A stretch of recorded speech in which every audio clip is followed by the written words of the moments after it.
Sa wakas! Nagpakita rin ng malaking baboy Ramo! Magandang panimula sa umaga to, Lazaro. Ayun siya. Tayo na mga kasama! Itaboy natin siya sa mga bitag natin! Ang laki nito! Kapag nahuli natin ito, mabubusog ng lahat! Magtatlong grupo tayo para harangin ang baboy Ramo para matiyak nating doon siya pupunta sa mga inilagay dating bitag. Doon yung iba! Dali! Sumama sa akin ang iba! Kay Lazaro ang iba! Maiwan sa pinuno ang iba! Swerte natin ngayon! Ayun! Sa pulisya! Nahulog na sa balon na maraming matutulis sa kawayan! Butas-butas ng katawan niya! Sige na, bumaba na sa hukay ang dalawa sa inyo. Lagyan ng tali ang leeg ng baboy Ramo para maiangat natin at maiuwi na. Pinuno, narinig niyo ba yun? Alulong yun ang mababangis na asong kubat. Dalian ninyo na at nang makaalis na tayo rito. Baka makasalubong pa natin ang mga asong yon. Mahirap na. Oo nga! Narinig ko na nga ang tungkol dyan. Sino mang makagat nila ay nasisiraan ng ulo. Malakas ang kabandag ng mga asong gubat. Dalian na natin!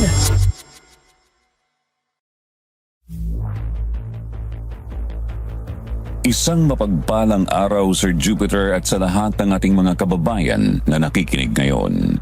Ako po si Ellen. Sa ngayon ay 30 taong gulang na ako. Tubong Kapis pero lumaki na dito sa Quezon City. Dito na rin ako nagkaroon ng pamilya. Ang kwentong ibabahagi ko sa inyo ngayon ay hindi po karanasan ko. Ito ay kwentong karanasan ng aking Lolo Abel na nangyari sa isang malayong baryo na nasa paanan ng bundok na sakop pa rin ng Kapis. Mula sa aking pagkabata, paulit-ulit na niyang ikinikwento sa amin ang kanyang karanasan kaya malinaw kong maibabahagi sa inyong lahat. Pero bago ako magpatuloy, gusto ko lang itanong sa lahat, kung sakaling nakaligtas ka na sa kapahamakan, handa mo bang itaya muli sa panganib ang iyong sarili para sa mga kasama mong hindi naging mabuti sa iyo?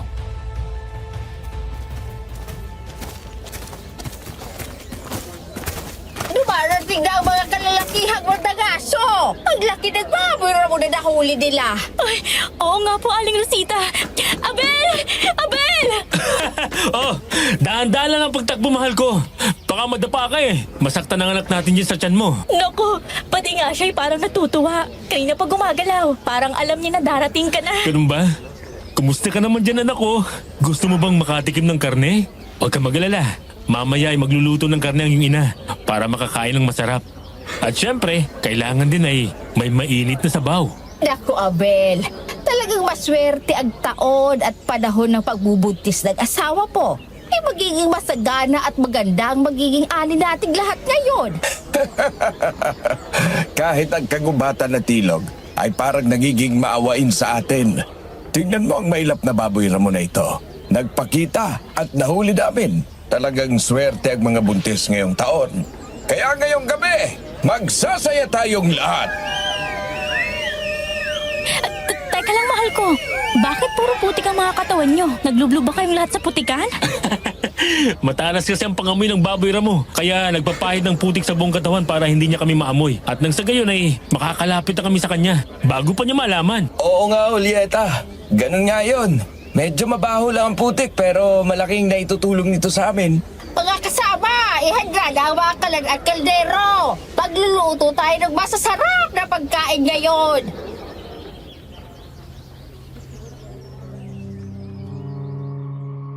Nang marinig nga ng mga tao ang sinabi ni Aling Rosita ay kaagad na kumilos ang mga kababaihan. Inilagay ang malalaking kawa sa mga kalan na yari lang sa pinagdikit-dikit na 3 malalaking bato. Ang mga kalalakihan naman ay kumuha ng mga tuyong kahoy at inilagay sa kalan. Tapos ay umigib ng tubig sa balon gamit ang mga balde para magpakulo ng tubig. Ang lugar nila ay isang maliit na komunidad lang sa paanan ng bundok. Meron lang 10 pamilya ang nakatira doon, kabilang na sina Lolo Abel at Lola Julieta. 2 taon na silang nakatira doon bago siya nagbuntis. Lahat doon ay nagtutulong-tulong sa paghanap ng pagkain sa bundok man o sa ilog kapag nakapagtanim na ng palay at naghihintay ng anihan.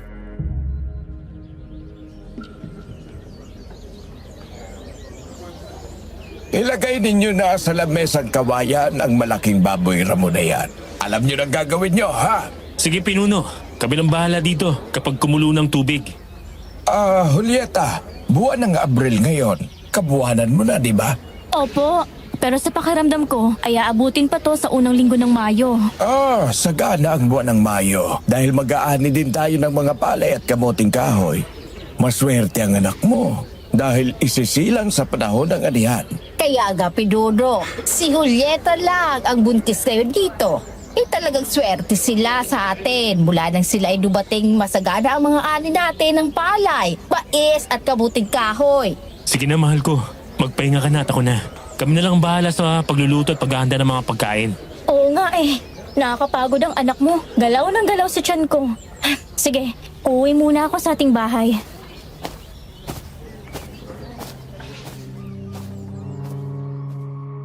Sumang-ayon naman si Lolo Abel na umuwi na si Lola Julieta. Inihatid pa niya sa kanilang bahay na yari sa kahoy at kawayan. Sa wali ang dingding at ang bubungan ay pawid. Nakataas ang sahig ng kanilang bahay kaya mayroon yung silong kung saan doon naman nakakulong ang mga alaga nilang mga manok na ang ilang inahin ay mayroon ng itlog. Nang umakyat na si Lola Julieta sa itaas, napansin ni Lolo Abel ang pagpasok ng isang asong itim sa ilalim ng kanilang silong kaya kinuha niya ang tirador niya na nakasabit sa kanyang leeg. Ginagamit niya yon para tiradurin ang mga malalaking ibon pero ngayon gagamitin niya sa malaking aso.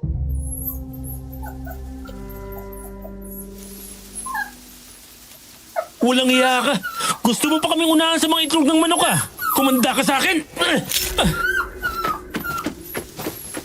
Ano yun, mahal ko? Yung asong gubat yata yun. Pumasok sa silong ng bahay natin. Gusto pa yata tayong unahan sa mga itlog ng manok natin. Ayun, sapul sa ulo. Karipas ng takbo. Akala niya kahit nakalayo na siya ng bagya ay hindi ko siya tatamaan, ha? Kulang pang bukol mo sa mata. Naku, mahal. Nabasag na yata ang kinabukasan ng asong yun. Hindi na makalakad. Tsak na hindi na yun magkakaroon ng anak. Tama lang yun, para hindi na siya bumalik dito. O sige, pahinga ka na muna dito at tutulungan ko sila sa pagkakatay ng baboy, ha? Abel, asong gubat yun, di ba? Mabutit hindi ka kinagat. Naunahan ko siya, Pinuno. Tinamaan na siya sa mukha at sa kanyang pagkalalaki. Tingin ko nga ay nabasag na kaya hindi na siya nakaporma. Kaya nga ako lumapit. Akala ko'y kakailanganin pa itong pana ko. Siya nga pala. Marunong ka na rin gumamit ng pana, di ba? Sa'yo na lamang ito. Naku, salamat Pinunong Karding. Ayos to, ha? Mahal, ilagay mo nga dyan itong pana at palaso. Tutulungan ko na sila Lazaro doon.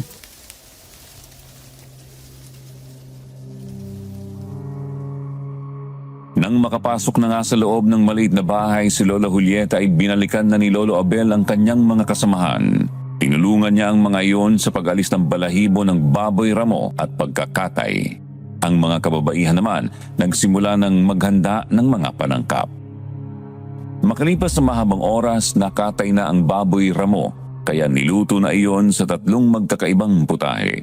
Ang ulo niyon ay inihaw ni na Lolo Abel at nagmahihanda na ang lahat. Sabay-sabay nang kumain ang lahat. Masayang masaya sila habang kumakain lalo na ang mga bata na gustong-gusto ang karne ng baboy.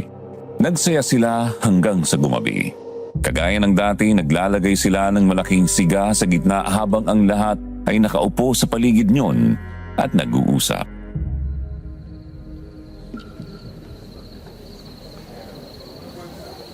Bukas ay manghuhuli na naman tayo ng isda, mga kasama. Tiyak na marami tayong mahuhuli bukas kasi maliwanag ang buwan ngayon. Ang mga isda ay walang humpay sa kakalangoy, kaya bukas pagod ang mga yon. At tiyak na nasa kanilang mga lungga. Galing niyo talaga, Pinunong Karding. Teka, Aling Rosita, hindi ba kayo nangangawit kakatayo dyan? Bakit hindi kayo maupo? Oo nga naman po. Panay din ang tingin niyo sa buwan. Kanina kasi nakita kong sobrang pula ng buwan. Nagbabadyayo ng dugo. Ibig sabihin, may pag-anib. Aling Rosita, alam kong hilot kayo at magaling magpaanak. Pero bukod pala doon ay mayroon pa kayong ibang nalalaman. Aling Rosita, hindi naman pumapulang buwan, Ang liwanag nga niya, Kaya tingnan niyo ang mga nagliliparang maliliit na paniki. Natutuwa habang dinadagit ang mga panggabing insekto. Ay, hindi ko alam kung malabo na ang mata ko. Sige na nga, kakalimutan ko ng nakita ko.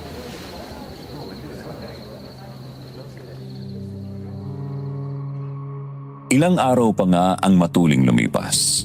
Nang sumapit ang gabi, sumakit na ang tiyan ng aking Lola Julieta kaya kaagad na lumabas ng kanilang bahay si Lolo Abel para sunduin ang hilot na si Aling Rosita na halos kapitbahay lang din nila. Ginising pa niya iyon dahil alas 12 na ng gabi ng mga sandaling yon.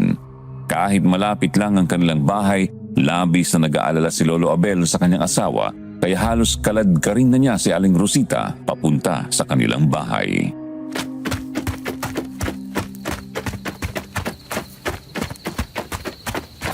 Tandaan niyo po, Aling Rosita. Kanina po sumasakit ang tiyan ni Julieta eh. Baka po manganak ng asawa ko. Sandali lang, Abel. Hinay-hinay lang. Para na magdapakalayo ng bahay mo. Buntik na nga ako madapaan. Nandito na po tayo sa aming bahay. Julieta! Julieta, nandito na kami! Mabuti naman at bumalik ka na para nabawasan ang konti ang sakit. Aling Rosita, manganganak na ba ako? Aba kung may dugo nang lumalabas, baka manganganak ka na nga. Wala naman pong lumalabas. Galaw lang ng galaw ang bata sa tiyan ko. Para bang natatakot siya. Abel, may malaking aso sa silong natin. Nakita kong nakasilip siya kanina. Paalisin mo kaya? Huwag kang mag-alala. Ako nang bahala sa kanya. Matigas talagang ulo niyan eh. Kaya na humanda siya. Yari na naman siya sa tirador ko.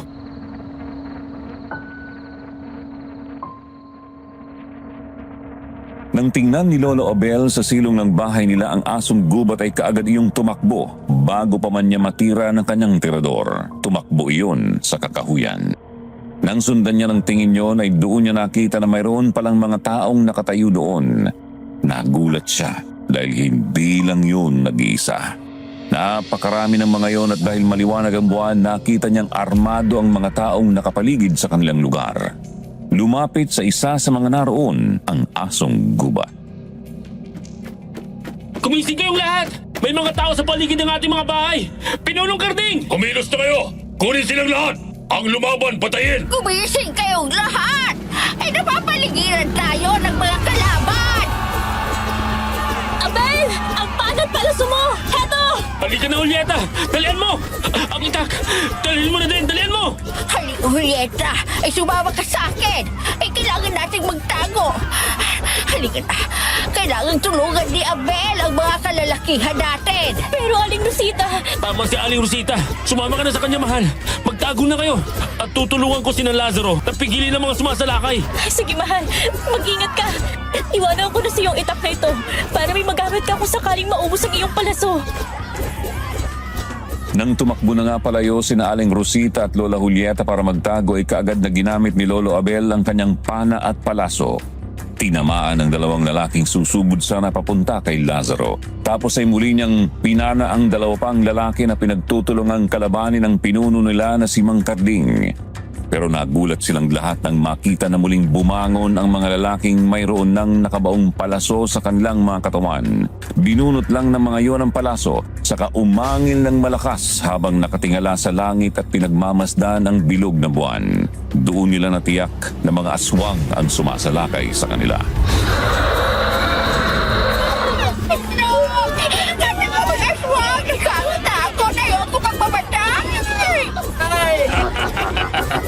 Hindi kami basta mamapatay ng mga ordinaryong arusang. Malalakas kami ang nilalang. Huwag niyong papatayin lahat. Magtira kayo ng magiging pagkain natin para sa mga susunod na araw. Pinulong Karding!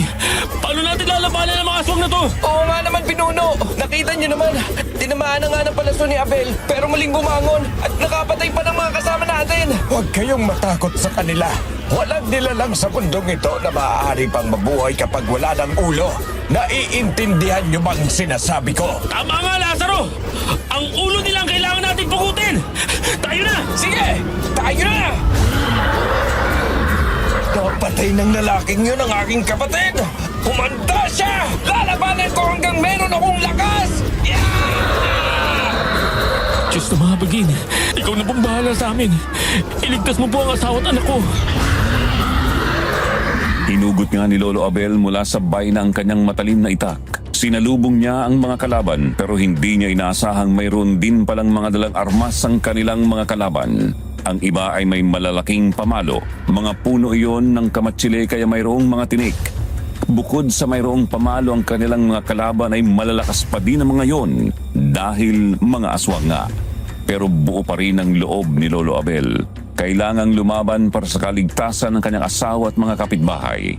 Nang makita niya na 3 ang kalaban ni Lazaro ay tinulungan niya yon gamit ang kanyang itak. Isa sa mga yon ang napugutan niya ng ulo at namatay. Pero ang sumunod niyang kalaban ay mas malaki at mas malakas. Hawak ang isang mabigat at mas malaking pamalo. Nang hampasin siya niyon, sinalag niya ang hawak na itak. Nayanig ang buo niyang katawan. Sa sobrang lakas, nabitawan niya ang itak. Tapos ay isang malakas na hataw pa ang tumama sa kanyang katawan. Huwag mong patayin ang isang lahat! Gusto niyang gawing laruan pagbalik natin sa kuta! Talihan mo ang mga kamay yan! Bitawan mo ako! Mahalimaw kayo! Huwag ka nang pumalaghangan! Pasalamat ka at magkakaroon ka pa ng kaunting panahon para mabuhay! Kapag ginalit mo ako, dito pa lang, tatapusin ko ang buhay mo! Abel! Huwag ka mag-alala! Tutulungan kita! Yeah! Perset! Napakadami nila! Hindi na tayo makakatakas! Wala na tayong tatakbuhan! Napakalakas sa mga ito, pinuno! Wala na tayong magagawa! Ilang sandali pa nga at nahuli na rin ng mga kalaban sina Lazaro at Mang Carling. Kagaya ng iba ay duguan din sila dahil sa mga sugat na kanilang nakuha sa labanan. Tinalian din sila sa mga kamay.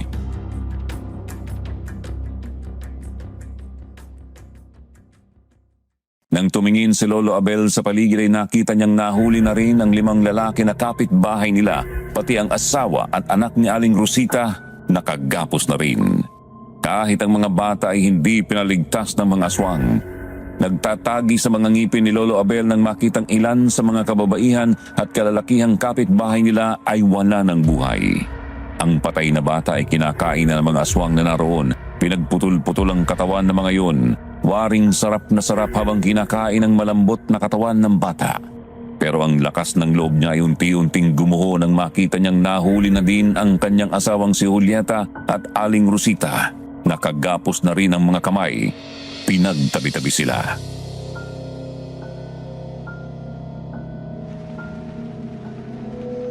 Ikutin niyo ang paligid ng lugar na ito! Tiyakin ninyo na walang nakatakas!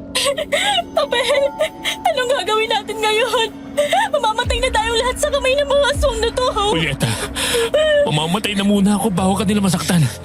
Habang meron pa tayong buhay, huwag kang mawala ng pag-asa. Anong pag-asa pag sinasabi mo, Abel? Nahuli na tayong lahat. Gagawin na tayong pagkain ng mga ito. Tama si Abel. Habang buhay pa tayo ay maaari pa tayong makagawa ng paraan para makaligtas rito. Sana nga meron pa. Kawawa naman ang aking anak.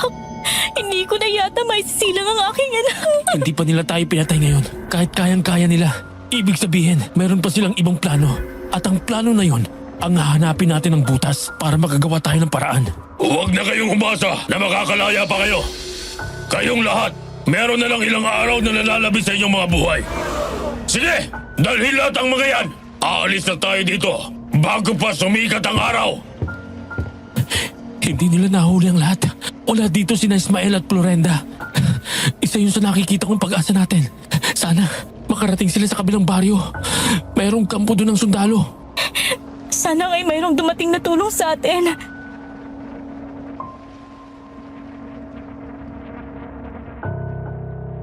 Mabilis na kumilos sa mga aswang. Lahat ng mga bihag ay tinalian sa lieg at pinagdugtong-dugtong. Magkasunod sina Lola Julieta at Lolo Abel. Naglakad sila paalis sa kanilang lugar. Pinasok nila ang kakahuyan na palaging pinupuntahan noon ni na Lolo Abel para doon mangaso. Nang malampasan nila ang mahabang kakahuyan, tumawid sila sa ilog na hanggang bewang ang lalim. Malakas ang agos ng tubig. Takot sa ganoon si Lola Julieta kaya noong una halos hindi niya maihakbang ang kanyang mga paa. Pero dahil magkakadugtong ang mga tali nila, wala siyang nagawa. Pinalakas naman ni Lolo Abel ang loob ni Lola Julieta kaya habang tumatawid sila sa ilog, iniharang ni Lolo Abel ang kanyang katawan para hindi tangayin ng malakas na agos ng tubig ang kanyang asawa. Hanggang sa makalampas sila sa ilog at muling pumasok sa kakahuyan. Pero sa pagkakataong yun, paakyat na ng bundok.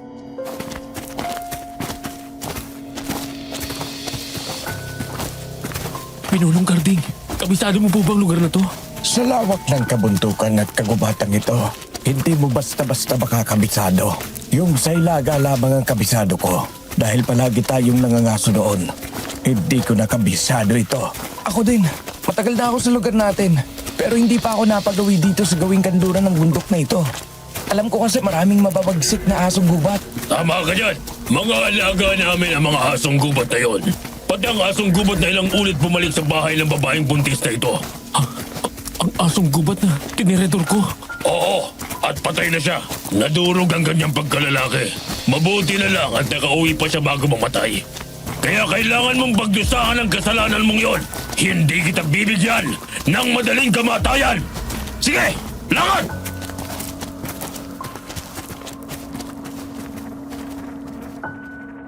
Nagpatuloy sila sa pag-akyat sa bahaging iyon ng bundok. Kahit na pagod na si Lola Julieta ay nagpatuloy siya sa paglalakad. Hanggang sa makarating na nga sila sa lugar ng mga aswang. Nang dumating sila, sinalubong sila ng mga bata at kababaihan na naroon. Mga pamilya ng mga aswang na bumihag sa kanila. Lahat sila ay dinala sa kulungang yari sa kawayan at kahoy. Malawak yun kaya nagkasya silang lahat. Lahat sila ay inalisan ng tali sa kamay bago ipasok sa kulungan. Noon muling nayakap ni Lolo Abel si Lola Julieta. Naupo sila sa isang sulok ng kulungan.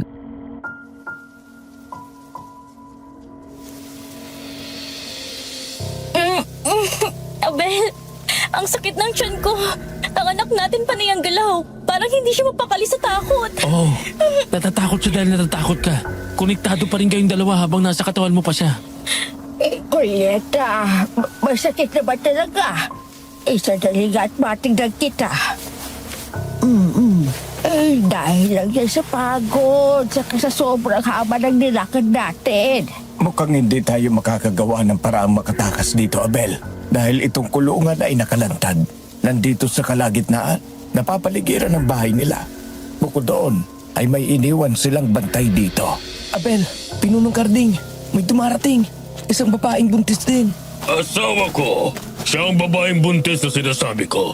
Siyang nahanap ng ating alagang aso na namatay. Naamoy ko nga ang mabangong bata sa kanyang sinapupunan. Uy!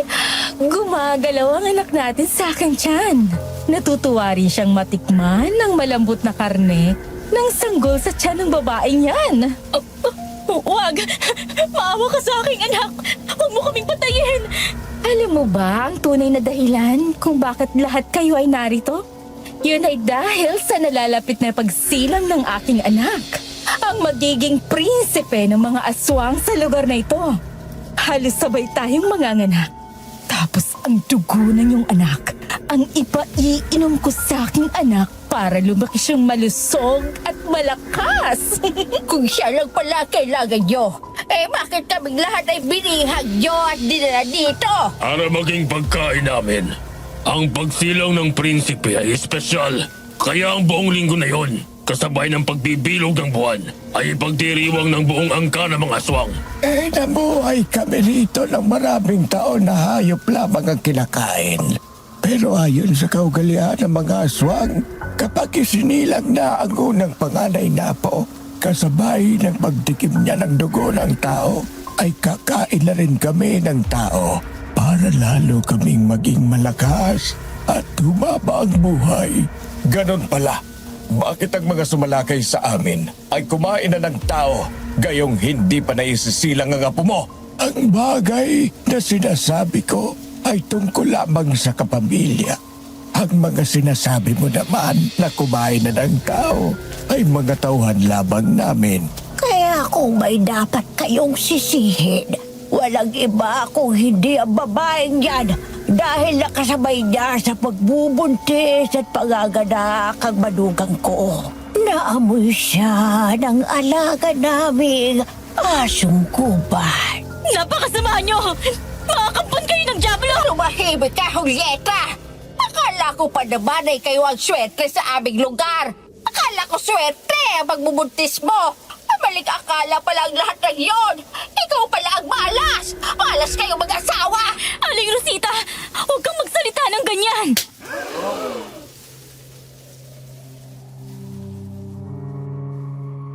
Nagulat ang lahat sa ginawa ni Aling Rosita nang sampalin niya si Lola Julieta.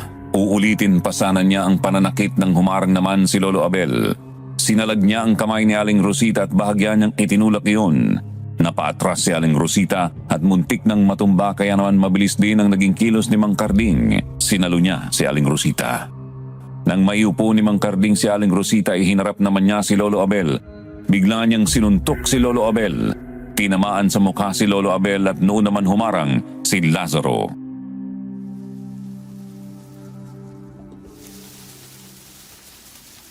Tigilan nyo na yan! Hindi nyo ba nakita na sinadya nila na sabihin ang mga bagay na yon para paggawain tayong lahat? Buisit talaga ang mga asawang yan, Lazaro. Tawag mo na silang kampihan. Sila ang dahilan.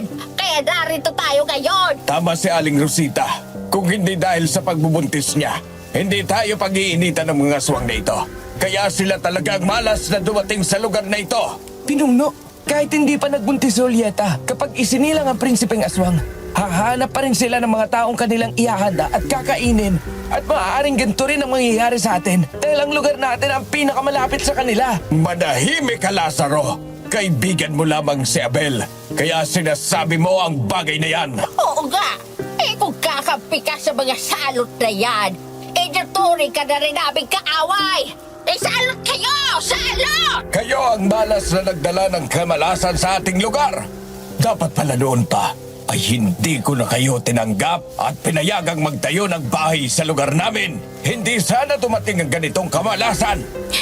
Napakadali niyo talagang makalimot! Kailan lang ay tuwang-tuwa kayo sa pagbubuntis ko? Panay ang papuri niyo! Pero ngayon, lahat kayo nasusuklam sa aming mag-asawa! Pabayaan mo na sila, Julieta. Yun ang paniniwala nila.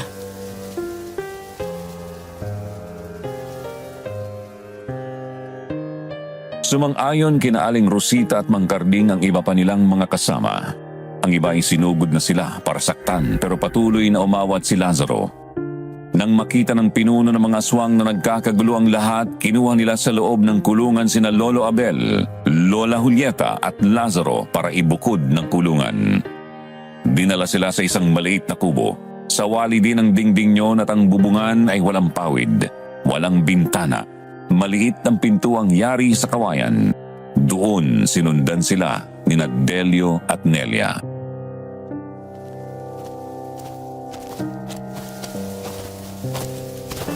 Salamat kayo sa batang nasa tiyan mo, babae. Kung hindi dahil dyan, pinabayaan na sana namin kayong patayin ng inyong mga kasamahan. Dapat nga pinabayaan niyo na lang kami. Papatayin niyo rin kami, diba? Bakit patatagalin niyo pa? Tama ka. Lahat kayo ay mamamatay. Pero hindi pa ngayon. Mabubuhay ka pa ng ilang araw hanggang sabay tayong manganak. Ang kaibahan nga lang, mabubuhay kami ng anak ko. At mamamatay naman kayo ng anak mo. Makakampon kayo ng Diablo! Yung mga walang iya! Tama na, Julieta. Huminahon ka. Delio, ginawa mo pa ang lahat ng iniutos ko. Oo, Ama. Lahat sila ay nahuli namin. Walang natira sa kanilang lugar. Bata at matanda, babae at lalaki ay nabihag na namin at naandyan sa kulungan. Pati ang mga namatay sa labanan ay dinala namin para walang bakas na maiwanan. Mabuti kung ganon. Iutos mo sa mga tauhan natin ang mga bangkay ay ilagay na sa lamesa. Magpakabusog sila ngayong gabi at pagkatapos ay magpahinga na. Pero mag-iwan kayo ng mga bantay sa mga bihag. Sige, Ama. Ganun ang gagawin ko.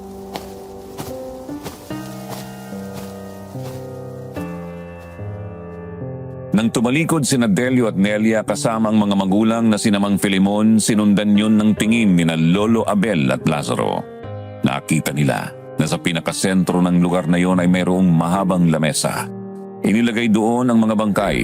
Ibinukod ang mga bangkay ng aswang na kanilang napatay at ang mga bangkay ng kanilang mga kapitbahay. Kinuha ng mga aswang ang bangkay ng ilang kalahi nila para ilibing ang mga yon at ang mga bangkay na natira ay pinagsaluhan ng lahat ng naroon. Halos masuka si Lola Julieta nang makita na pati mga batang babae at lalaking aswang na naroon ay kumakain ng patay na tao. Kaya lalo siyang natakot. Niyakap na lang siya ni Lolo Abel. Makalipas naman ang mahabang oras nakatulog si Lola Julieta sa papag. Sina Lolo Abel at Lazaro naman ay nakatulog nang nakaupo.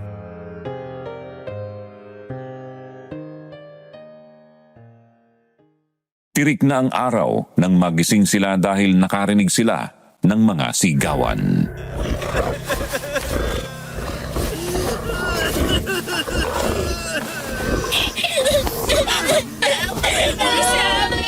Saan nyo dadalhin ang pisan ko? Ibalik nyo siya dito!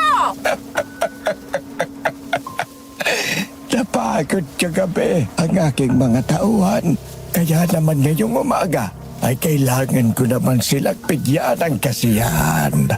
Makakabalik dyan ang pinsan mo kung matatalo niya ang kalaban niya. Pero kapag hindi, ay magiging almusal siya. Napakasama niyo talaga. Wala kayong puso.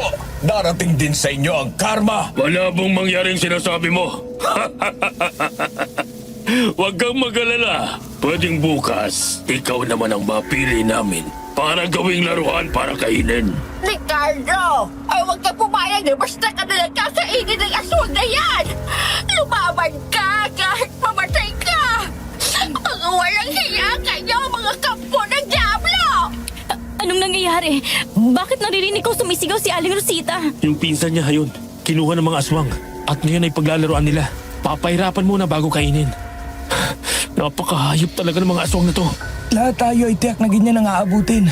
Iisa-isahin nila tayong kainin hanggang sa araw ng pagsisilang ng kanilang anak.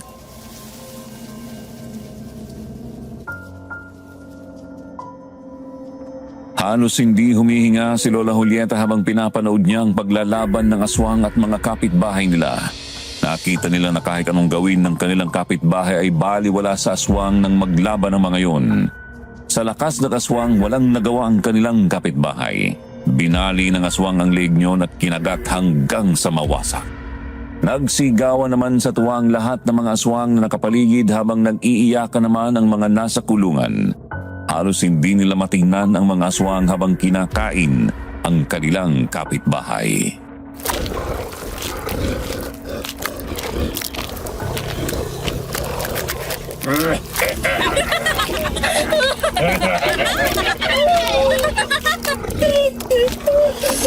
Mga walang hiya kayo! Maghihalimaw! Hindi pa tapos ang palabas. Hindi pa ako nasisiyahan. Kunin niyo ang lalaking asawa ng buntis na yon. Kagabi pa mainit ang dugo ko sa kanya. Pinatay niya ang alaga ko. Abel, ikaw ang kukuhanin nila. Anong gagawin natin? Iwan niyo ako! Abel! Maawa kayo sa asawa ko! Ibalik niyo yan dito! Pagsisisihan mo ngayon kung bakit pinatay mo ang alaga ko. Ako mismo makakalaban mo. Kung nakita mo ang nangyari sa kasama niyo, ganon din ang gagawin ko sa'yo. Maaari na mapatay mo ako dahil nandito kayo sa teritoryo nyo. Kung ikaw kayang nasa lugar namin, ganyan ka pa rin kaya kayabang? Hangal! Kahit saan ako naroon, mananalo ako sa laban! Sige, Delio. Ipakita mo sa hagal na yan kung gaano ka kalakas. Mukhang minamaliit niya ang kakayahan mo. Gumagalaw ang anak mo sa tiyan ko. Mukhang natutuwa rin siya sa mga mangyayari. Lumpuhin mo ang lalaking yan! Sige, kayong lahat, panoorin nyo kung paano ko durugin ang lalaking mayabang na ito. Tikman mo ang lakas ko! Aray ko! Napakalakas pala talaga ng aswang na to! Lumaban ka, Abel! Lumaban ka! Nang magsimula nga ang labanan nila Lolo Abel at Delio, halos hindi humihinga si Lola Julieta. Nakakapit siya sa rehas ng kawayan. Impit siyang umiiyak habang nanonood. Nakita niya na walang kalaban-laban si Lolo Abel sa kanyang kalaban. Kahit anong suntok niya, hindi man lang yun iniinda kahit na natatamaan niya. Kapag bumanti naman sa kanya si Delio, ramdam niya ang lakas niyon. Nang tamaan siya ng malakas na suntok sa sikmura, halos hindi siya makahinga. Napaupo siya. Tatayo pa lang siya ay nakalapit na agad sa kanya ang kalaban. Binuhat siya at itinaas niyon. Ipinakita sa lahat ng naroon na siya ang pinakamalakas. Kaya naman nagsigawan at nagpalakpakan ang lahat ng aswang sa paligid. Di nagtagal, inihagis siya ni Delio. Nagpagulong-gulong siya sa lupa. Bago siya makatayo, nilapitan na siya ni Delio. Mamamatay ka na ngayon! Asawa ko! Wag mong ituloy! At bakit mo ako pinigilan? Ito na ang pagkakataon ko para maiganti ang aking alaga. Kapag ginawa mo yan, hindi na natin mapapakinabangan ang kanilang anak! Tingnan mo ang asawa niya! Kapag pinatay mo ang aking asawa, magpapakamatay na rin ako gamit ang matulis na kawayang ito! Mamamatay ako kasama ang aking anak! Delio, ibalato mo na ng ilang araw ang buhay ng ngangal na yan. Kapag lumabas na ang anak mo, magagawa mo na sa kanya ang lahat ng gusto mong gawin. Sige, pagbibigyan kong asawa mo ngayon. Mabubuhay ka pa ng ilang araw. Ibalik nyo na sa kulungan ang hangal na ito.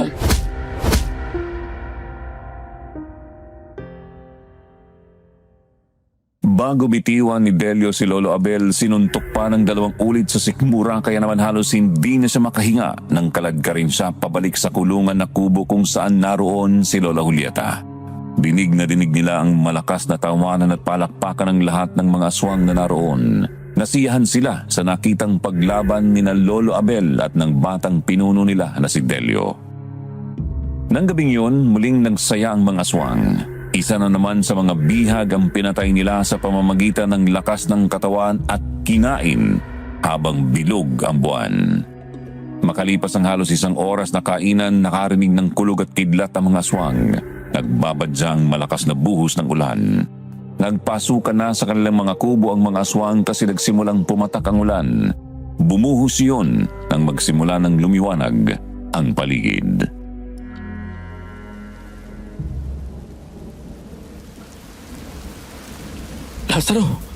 Lazaro, gumising ka! Bakit, Abel? Tingnan mo, bumuhos ang ulan at lahat sila ay nagmamadaling pumasok na sa loob ng mga kubo nila para magpahinga. Oo, ganun talaga mga yan. Gising sila sa buong gabi, kaya sa araw sila nagpapahinga. Kahit nga ang mga bantay, tingnan mo, nakakatulog habang nakaupo kasi malamig na din ang panahon. Pero tulog manok lang ang mga yan. Kaunting kaluskos lang. Ay tsak na magigising na sila. Kaya mahihirapan pa din tayong makatakas. Mas malakas sila sa gabi dahil sa pagiging aswang nila. Pero antukin sila sa araw. At tiyak kong nababawasan din ang kanilang lakas. Kaya meron akong plano. Sana lang ay tamang iniisip ko. Kaya mo bang sarili mo? Nabugbog ka ng husto kahapon. Halos wala ka ng malay nang ibalik dito. Magdamag kang hindi nakakilos dahil sa sakit ng katawan mo. Julieta, mahal. Kakayanin kong sakit ang katawan. Kailangan na natin kumilos. Kung hindi, mauubos tayong lahat dito. Anong plano mo? May maitutulong ba sa atin ang ulan na ito? Oo, meron. Lahat ng mga aswang nila ay napuyat kagabi. Bukod doon ay kampante pa sila. Kung magagawa natin makalabas sa kulungan ito ngayon, meron tayong pagkakataong tumakas. Imposible ang iniisip mo, Abel. Baka mapahamak tayo. Julieta, nakakita ko kung gaano kakalaga sa mga aswang dahil sa ating anak. Hindi ako papayag na dito kaabutan ng panganganak kasabay ng aswang na yun. Kaya habang may pagkakataon pa, subukan na natin ang lahat ng paraan. Pero paano tayo makakalabas dito? Mayroong 2 bantay sa pintuan ng kubo. Meron pa ako natitira na pulbos na kalboro na may kasamang Abu Lazaro. Ito yung ginagamit natin sa mga baboy ramo kapag nabitag natin. Hindi ba kahit gaano sila kabangis, nakakatulog sila kapag naamoy ito? Meron ka pala niyan. Bakit hindi mo ginamit kahapon sa kalaban natin? Gusto ko na nga sanang gamitin kaya lang sa dami ng aswang na nakapaligid sa akin. Tsak na mababaliwala lang. Kaya ngayon tulog ang karamihan sa kanila. Gumawa na tayo ng paraan. Sige, mamamatay din naman tayo eh. Mas maganda na yung sinubukan natin ang lahat ng makakaya natin.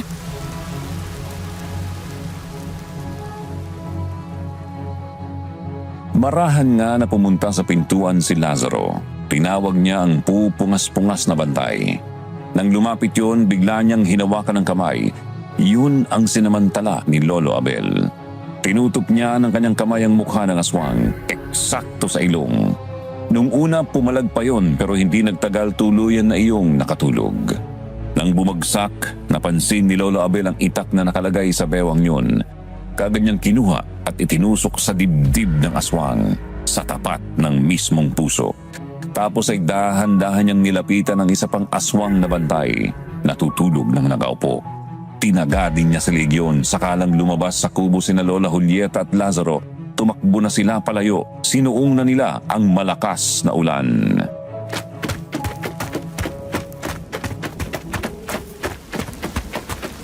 Abel, paano mga kasamahan natin? Ikaw at ang anak natin ang mahalaga sa ngayon, Julieta. Kailangan makalayo tayo dito bago pa may makatuklas na nakatakas tayo. Oo nga, Julieta. Tayo na.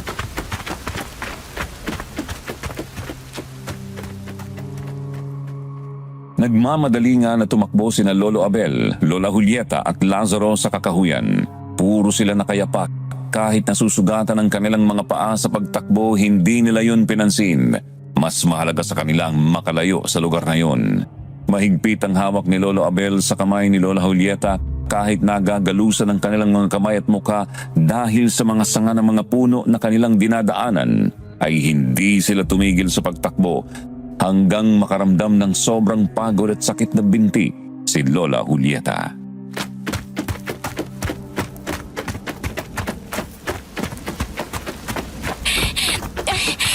Sandali lang, Abel. Pagod na ako. Hindi ko na kaya. Hindi tayo pwedeng tumigil. Kailangan natin makalayo dito. Hindi magtatagal. Malalaman na nilang nakatakas tayo. Tsak na hahabulin nila tayo. Halika, kakalungin na lang kita. Abel, natatandaan mo bang dinaanan natin kagabi? Hindi ko masyado matandaan dahil madilim. Basta tumakbo na lang tayo. Bahala na kung hanggang saan tayo makarating. Malawak ang kagubatan na to. Hindi nila tayo basta-basta makikita kung makakalayo tayo.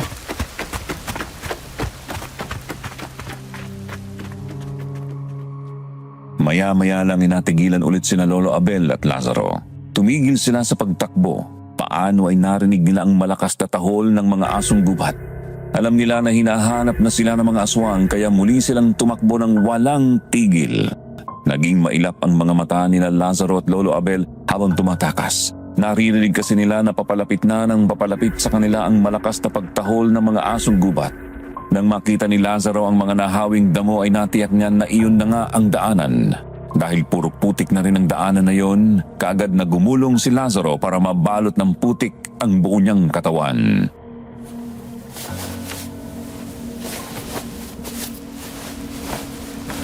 Anong ginagawa mo? Para kang baboy na naglublo sa putikan. Anumang oras, pwedeng tumigil ang ulan. Ang paglalagay ng putik sa ating katawan ang makakapagligtas sa atin sa matalas sa pangamoy ng mga asong gubat na yon. Tama si Lazaro. Halika na, Julieta. Maligo ka ng putik. Kung natatandaan mo, palagi kaming putikan. Kapag umuuwi kami, ganitong ginagawa namin para hindi kami maamoy ng baboy ramo. Kaya nagugulat pa siya kapag nakita kami. Pati ang buhok mo, paliguan mo ng putik. Sige, tulungan mo ako para mas mabilis. Dalian niyo pare, nararamdaman ko na ang mga yabag nila. Yung buhok ni Julieta at pati mukha, lagyan mo ng maraming putik. Sige, mas marami, mas maganda. Pati itong damit mo, balutin na natin ng putik. Medyo makati lang to sa balat, pero tiisin mo na lang para hindi ka maamoy ng asong gubat.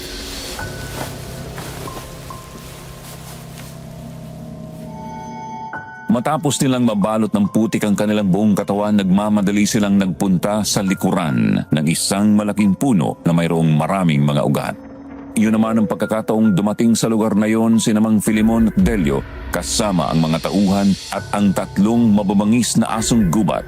Kapansin-pansin na pagdating doon ay nanahimik ang mga aso na parang nalilito. Pilit na hinahanap ang bakas at amoy ni na Lolo Abel at Lola Julieta. Pero kagaya ng inaasahan ay hindi na sila maamoy ng mga asong gubat, bagay na ipinagtataka ng mga aswang. Nang makita ni Lola Julieta ang mga aswang na nakatayo lang sa di kalayuan at dinig na dinig pa nila ang pag-uusap ng mga aswang.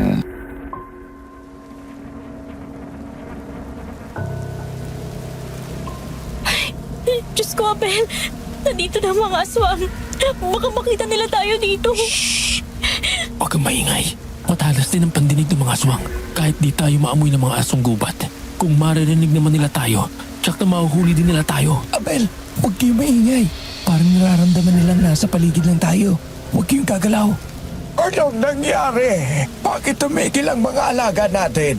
Kanina lamang ay tuloy-tuloy ang pagtakbo nila. Hindi na nila maamoy ang mga hangal na yon. Peste, ang malakas na ulan dahil sa maalat na tubig na ito. ay nawawala ang talas ng pang-amoy ng mga alaga natin. Parang alam ng mga hangal na yon na kapag umuulan ay mahinaan din ang pang-amoy at pakiramdam ng mga kagaya natin. Maaring ganun nga, kaya nagpilit silang tumakas. Kumilos na kayong lahat. Hanapin niyo sila. Huwag kayong babalik hanggat sa hindi sila nakikita. Magpahinga na kayo, Ama. Ako na lang ang sasama sa kanila. Pabayaan mong ang mga tauhan natin ang humuli sa kanila.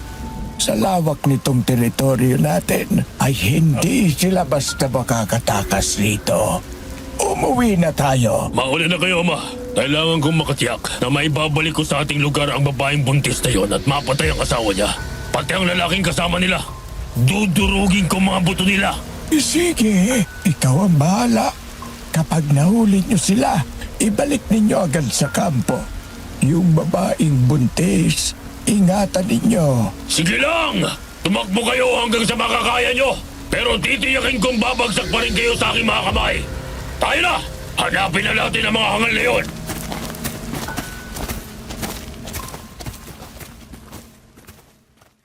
Matapos ang malakas na pagsigaw ni Delio ay naghiwalay na sila ng kanyang ama. Sumama na yun sa kanyang mga tauhan para hanapin sina Lolo Abel. Ilan sa mga tauhan nilang sumama kay Mang Filemon pabalik ng kuta nila at ang mga ibang tauhan naman nila at ang mga asong gubat ay nagpatuloy sa paghahanap kina Lolo Abel, Lola Julieta at Lazaro kasama ni Delio. Ilang sandali pa umalis na ang mga yon sa lugar kaya naman nakahinga na sila na maluwag. Nang maramdaman nila na tahimik na ang paligid, marahan silang sumilip sa gilid ng malaking puno.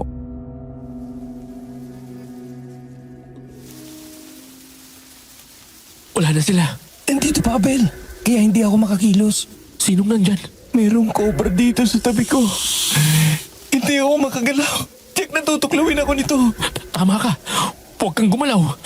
Malabo ang mata ng kobra sa araw. Ginagamit nila ang kanilang pakiramdam at mahabang dila para makakilos at maharamdaman ang panganib sa kanilang paligid. Tinutuklaw lang nila ang mga bagay na gumagalaw. Oo, alam ko ng bagay na yan. Gumawa ka ng paraan para umalis ang cobra na ito sa harapan ko. Para na akong si Andres Bonifacio. Nakataas ang isang kamay na may itak. Nakangawit na ako.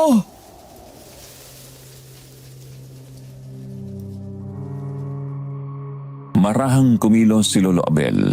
Marahan siyang umikot sa gawing likuran ng kobra. Dahil napansin niya na nakapokus yun kay Lazaro, kaagad niyang hinawakan yun sa leeg kaya hindi na yun nakapalagpa. Sakalang nakakilos si Lazaro, nakahinga siya ng maluwag at nakatayo. Pero hindi itinapon ni Lolo Abel ang kobra. Bagay na ipinagtataka ni na Lola Julieta at Lazaro. Kinubad ni Lolo Abel ang kanyang damit. Tinalian ang magkabilang dulo ng damit at inilagay doon ang kobra.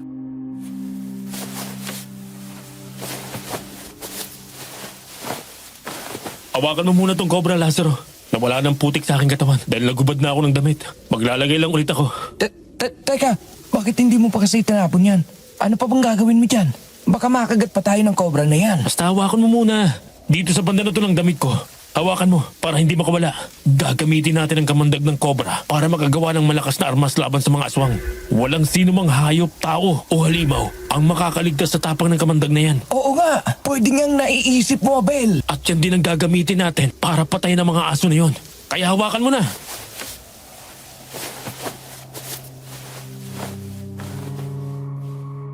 Napilitan na si Lazaro na hawakan ang damit kung saan naroon ang kobra.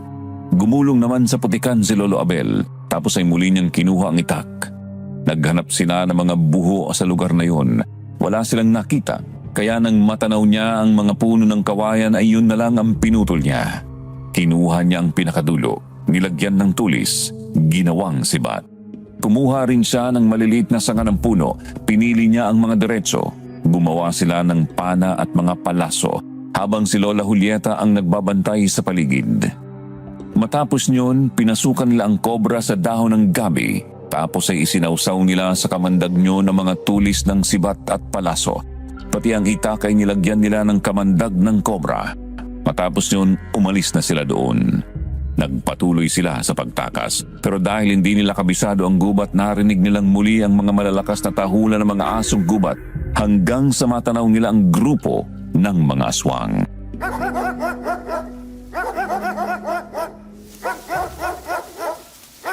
Sa palagay ko'y naghiwa-hiwalay ng mga aswang para kumalat sila at madali tayo makita.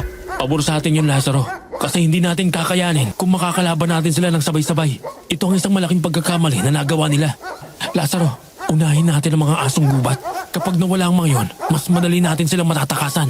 Abel, ang dalawang asong gubat. Papunta rito sa atin. Sige, maiwan ka muna dito. Magtago ka sa ukit ng puno. Huwag kang lalabas. Kahit anong mangyari ha, babalikan ka namin. Sige, mag-iingat kayo. Babalikan mo ako, ha? Oo, kahit anong mangyari. Kahit anong marinig mo, huwag kang lalabas dito ha. Kailangan mong ingatan ang ating anak. Tayo na, maghiwalay tayo. Doon ka, at doon naman ako sa gawing yon. Ngayon may panlaban na tayo sa kanila. Pwede na tayong tumabla.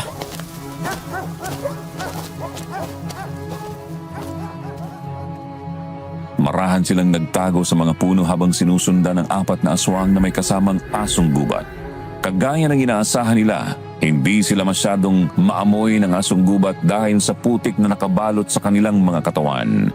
Nang makakuha ng tiyempo si Lolo Abel, inilabas niya mula sa damit ang kobra. Hinawakan yun sa leeg at dumapa sa mga damuhan. Nang makalapit sa kanya ang asong gubat, ipinatuklaw niya sa kobra ang nguso niyon tapos ay inahagis niya ang kobra sa isa pa. Natuklaw din ng kobra ang ikalawang asong gubat tapos ay tumakbo sa likuran ng puno dahil alam niyang parating na ang 4 na aswang.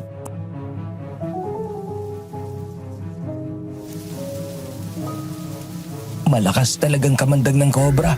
Kaagad na nangisay ang dalawang asong gubat. Patay sila oh. Ayan ang mga aswang, Lazaro.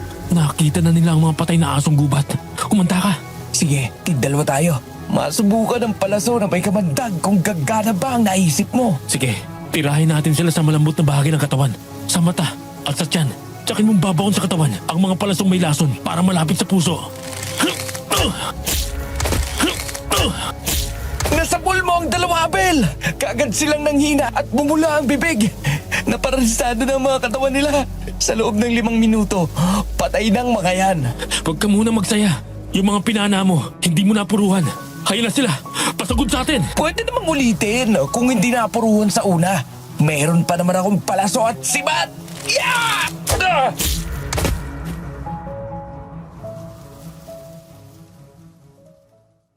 Nang malapit na kina Lolo Abel at Lazaro ang dalawang aswang, kaagad silang nagpakawala ulit ng mga palaso.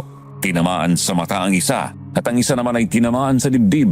Kaya nang hihina rin bumagsak at napaluhod ang mga yon dahil sa mabilis na pagkalat ng kamandag ng kobra.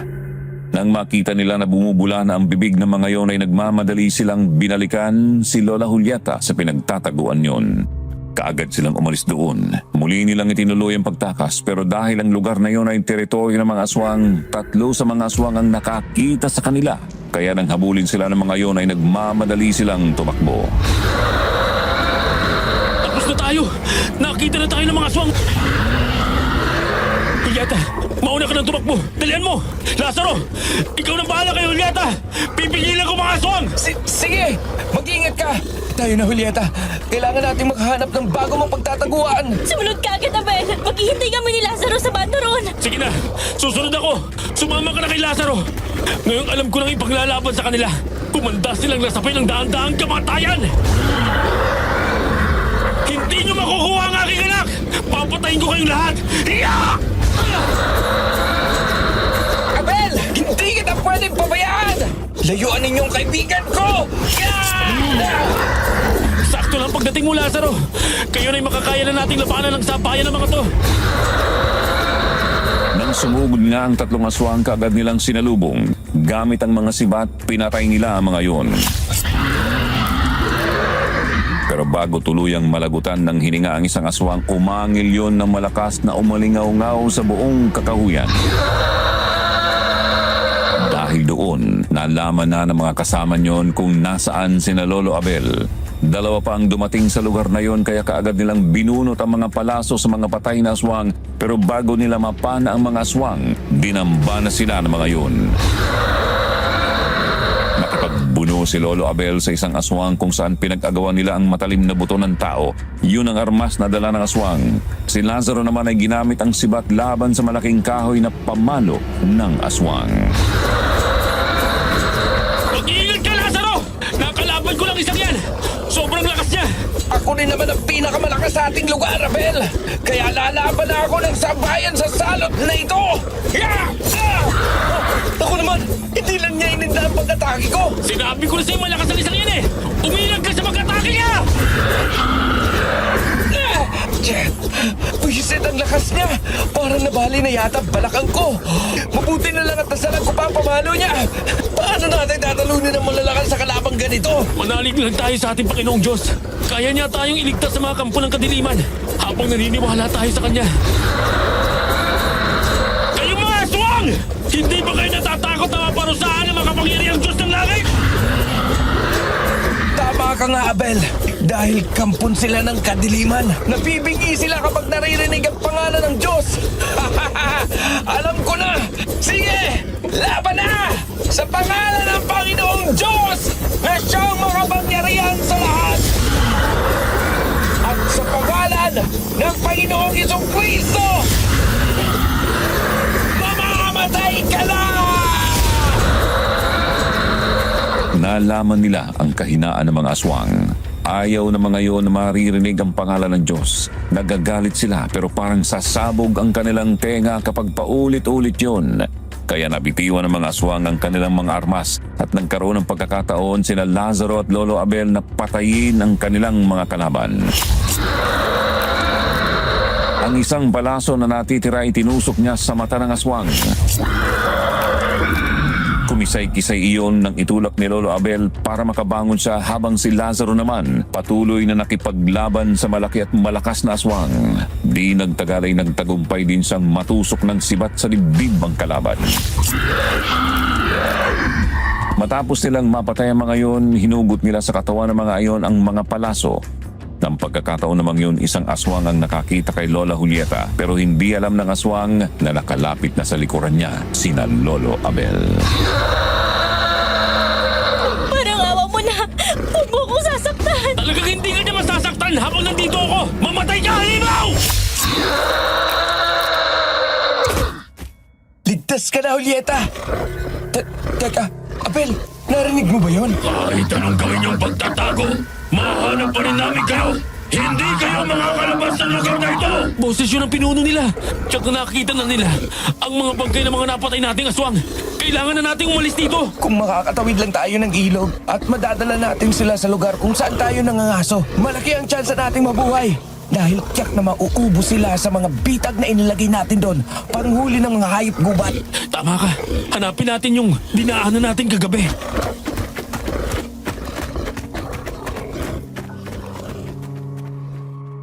Tuloy-tuloy nga na binagtas ni Lolo Abel at Lola Julieta ang maputik na daanan kasama si Lazaro hanggang sa marinig na nilang lagaslas ng tubig sa ilog.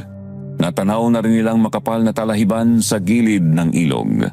Pero nang malapit na sila roon, natanaw nila na sa kabilang pangpang ng ilog ay mayroon ng mga aswang na naghihintay sa kanila kasama ang batang pinuno na si Delio. Sinabi ko na sa inyo na hindi rin kayo makakatakas. Alam ko na dadaan kayo dito dahil babalik kayo sa inyong lugar. Kaya nauna na ako dito. Nabaliwala ang lahat ng pinaghirapan natin! Mauhuli din pala nila tayo! Anong gagawin natin ngayon, Abel? Paparating na mga humahabol sa atin, Abel. Anong gagawin natin? Kapag tumawid tayo, patay tayo sa mga aswang na naroon. Kapag nanatili naman tayo dito, check na mahuhuli rin tayo ng mga aswang. Lazaro, ayun ang malalaking puno ng saging. Yun ang pag-asa natin. Dalian mo, Lazaro. Pumutol tayo ng 3 malalaking puno. Bakit ngayon pa tayo magpuputol ng puno ng saging? Ano bang naiisip mo? Paparating ng mga kalaban. Gagawin nating balsa mga puno ng saging.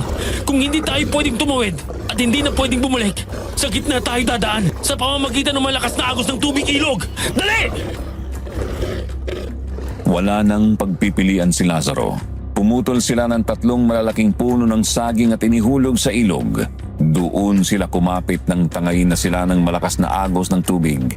Nagkagulo naman ang mga aswang nang makita sila na tinatangay ng malakas na agos ng tubig kaya hinabol sila ng mga iyon.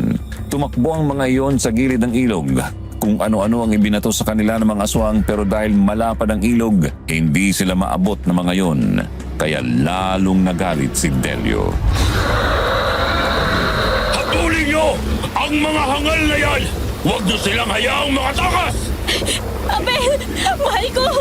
Hindi pa rin tayo tinitigilan ng mga aswang! Hinahabol pa rin nila tayo! Kumapit ka lang na mabuti sa puno ng saging, mahal ko. Lalong bumibilis ang agos ng tubig dito. Tsaka malalim na sa gawing ito ng ilog. Kapit lang! Tama si Abel! Maya-maya lang ay hindi na sila makakasunod sa atin. Naku, tapos na tayo. Kaya nga pala lalong bumilis ang tubig dito dahil doon sa dulo ay malalim na talon na. Huwag na nating hintayin na makarating sa dulo.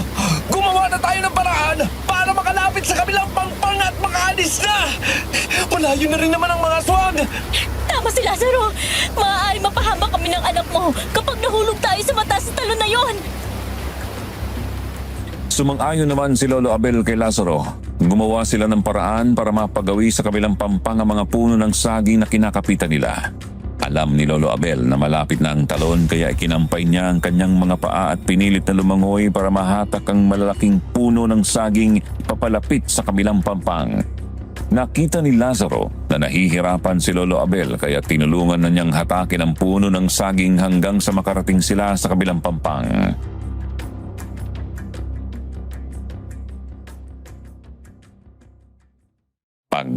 Pagod sila nang makaahon sa kabila. Noon lang nila napansin na nahulog na pala sa tubig ang kanilang mga armas. Ang itak na lang ni Lazaro ang natira.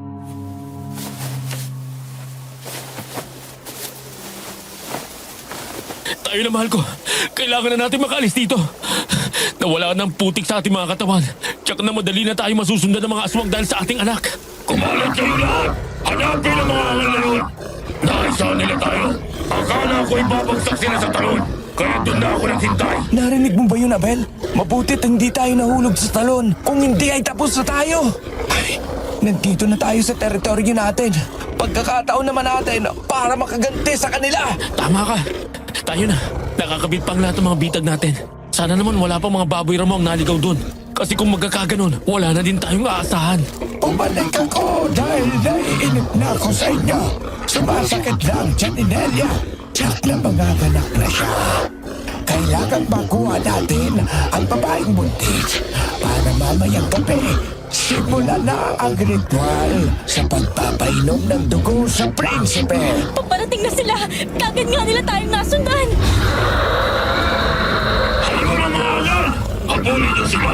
At kunin ang babaeng buntis! Dali niyo! Halika na. Magpahabol tayo sa kanila. Papunta sa ating mga bitag. Ipapakita natin sa mga aswang na to na atin ang lugar na to. Tayo na, Lazaro! Sige! Nagmamadali nga na tumakbo sina Lolo Abel, Lola Julieta at Lazaro papasok sa kakahuyan. Nang makita naman sila ng mga aswang, nagmamadali ang mga iyon na hinabol sila. Nang matanaw ni Lolo Abel na malapit na sila sa unang patibong nila, kaagad niyang sinenyasan si Lazaro. Tumigil yon sa pagtakbo at nagtago sa malaking puno. Sina Lola Julieta at Lolo Abel naman patuloy na tumakbo kaya hinabol sila ng mga aswang. Nang malapit ng mga iyon sa bitag, tinaga ni Lazaro ang baging na nakatali sa puno. Kasunod nyo ay naglipara ng 10 sibat na mula sa itaas ng mga puno. Nagulat ang mga aswang kaya hindi sila nakailag. 5 sa kanila ang kaagad na nasa pool sa katawan. Patay na bumagsak ang mga iyon dahil tumagos sa mga katawan nila ang mga sibat. Sapol ang mga salot, Abel! Halika na, dalian mo! Paparating ng mga kasama nila. Kailangan natin makarating sa ikalawang patibong. Abel! Ang sakit na ng tiyan ko! Pagod na ako sa pagtakbo, parang hindi ko na kaya! Counting days na lang, Julieta. Malapit na tayo makabalik sa lugar natin. Ligtas na tayo doon. Tiisin mo muna ang sakit ng tiyan mo. Hindi ko na talaga kaya. Ang tiyan ko. Sobrang sakit na. Parang manganganak na ako. Abel! Naku! Huwag naman ngayon, Julieta! Nasa gitna tayo ng labanan! Hindi ka pwedeng iyong mga anak! Halika, bubuhatin na kita. Hindi ka nila pwedeng makuha. Papatayin ka nila pati ang anak natin. Nang buhatin ni Lolo Abel si Lola Julieta, nakita niyang may dugo na nga na umagos sa hitan yun. Kaya nakumpirma niyang manganganak na nga iyon. Lalo niyang binilisan ang pagtakbo. Nang makarating sila sa kabilang bitag o patibong ay tinaga ulit ni Lazaro ang baging sa puno. Mula sa itaas, nagbagsakan naman ng malalaking piraso ng puno ng kahoy. Ang ikatlong bitag ay mga lambat naman. Marami din sa mga aswang ang nahuli ng mga bitag. Dahil doon natigilan ang mga aswang sa paghabol kina Lolo Abel. Lahat ay nag-aalangan ng sumunod sa kanila.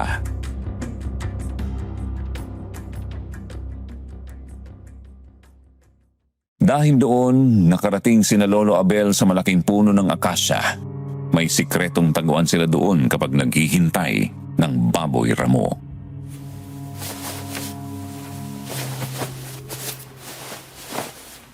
Pintuan lang palang maliit na ukit na yun sa puno. Maluwag pala dito sa loob. Oh, hindi rin basta mahalata to. Kasi may mga sanga ng puno na tumatakip sa ukit. Kaya hindi basta matutuklasan. Abel, nandito pa pala ang mga iba nating armas na ginamit sa pagtugi sa mga baboy ramo.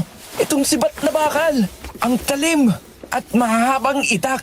Tsaka yung pana ni Pinunong Karding. Kaya pala ibinigay niya sa akin yung luma niyang pana bago pa mangyari ang trahedya. Meron pala siyang bago dito. Mas malaki at mas mahahabang palaso. Ibig sabihin ay mas malakas sa mga to. Dito ka muna, Julieta. Kahit na anong mangyari, huwag kang lalabas. Saan kayo pupunta? Hindi ba pwede magtago na lang tayo dito? Sigurado naman akong hindi na nila tayo makikita rito eh. Matalas ang pangamoy nila. Madali nila tayo masusundan dito dahil sa dugo mo. Habang may liwanag pa, sasamantalahin namin ni Lazaro. Delikado kapag dumilim. Mas lalo na silang magiging malakas. Kapag namatay ang pinuno nila, tsak na matatakot ng mga yon. Abel, mabutit may palakang kokak dito sa loob ng taguan natin. Pwede rin natin magamit ang kamandag nito para din itong kamandag ng kobra. Bumalik ka agad, Abel, ha? Sobrang sakit na ng tiyan ko. Madami ng dugang lumalabas. Tsak na mga anak na ako. Konting tiis lang. Hindi na tayo makakatakbo. Kaya kailangan na silang harapin dito. Kailangan mamatay ang kanilang pinuno. Julieta, iiwanan ko sa iyo ang isang palasong may lason. Gamitin mo kung kinakailangan para ipagtanggol ang iyong sarili. Sige, gagawin ko yun. Bumalik kayo agad. Sobrang sakit ng tiyan ko. Lalabas na yata ang anak ko.